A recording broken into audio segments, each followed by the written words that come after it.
Ces pêcheurs peuvent ne pas connaître le Codex Alimentarius, mais ils savent qu'à la fin de la journée, cette usine de transformation achètera leur prise.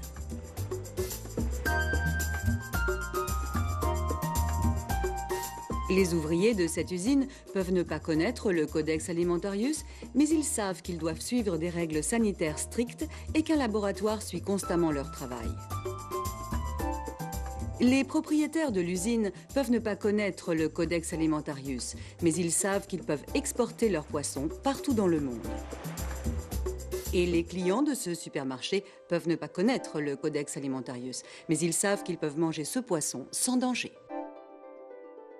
Le Codex Alimentarius est simplement ce lien invisible dans la chaîne alimentaire qui aide à fournir un revenu aux pêcheurs et un emploi aux travailleurs de l'industrie, qui permet un commerce libre et équitable entre les nations et qui garantit des aliments sûrs aux consommateurs où qu'ils soient.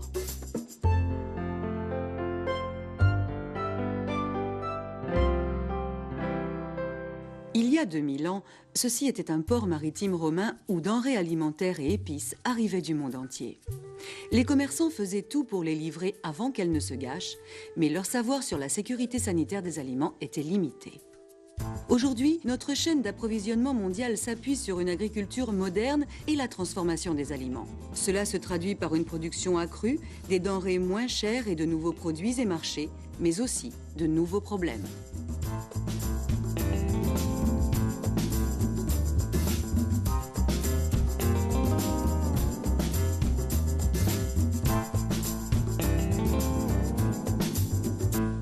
Les aliments sont une marchandise sensible, source de vie et de bien-être, mais aussi une menace potentielle.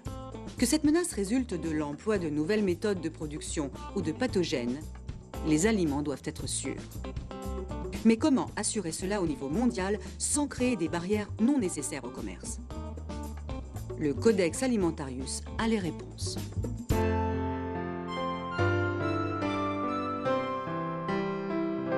La commission du Codex Alimentarius, qui comprend plus de 20 comités d'experts et équipes spéciales, intervient s'il y a un problème de sécurité sanitaire des aliments ou s'il y a besoin d'harmoniser les normes commerciales.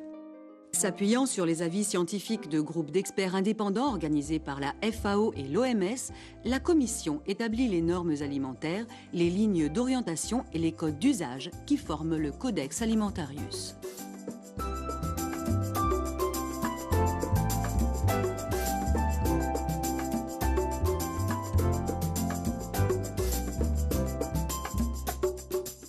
Citons par exemple la norme du Codex pour les oranges.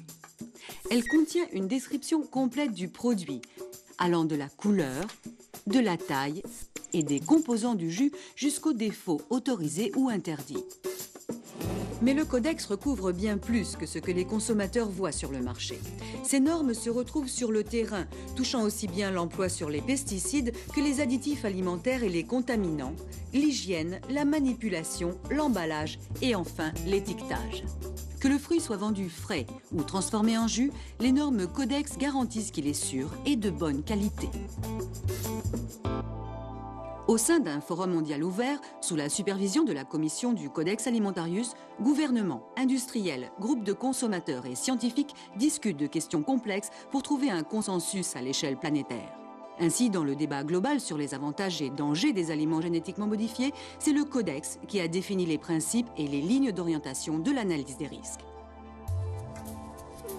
Autrefois, quand chaque pays établissait ses propres normes alimentaires, l'éventail de celles-ci était si vaste qu'il entravait le commerce. Maintenant, avec le Codex, les normes sont harmonisées et le commerce est fluide et sûr. De plus en plus, les pays en développement peuvent prendre part à ce processus, souvent avec l'appui du Fonds fiduciaire pour le Codex, qui offre financement et formation aux pays qui en ont besoin. Être membre actif du Codex aide les pays en développement à devenir compétitifs dans des marchés mondiaux sophistiqués et à améliorer la sécurité sanitaire des aliments pour leur propre population. Parallèlement, les exportateurs savent ce que demandent les importateurs et ces derniers sont protégés contre des chargements ne respectant pas les normes. Il s'agit d'un travail immense et d'un immense impact. Le commerce international de denrées alimentaires s'élève à 200 milliards de dollars par an et des milliards de tonnes de ces denrées sont produites, commercialisées et transportées.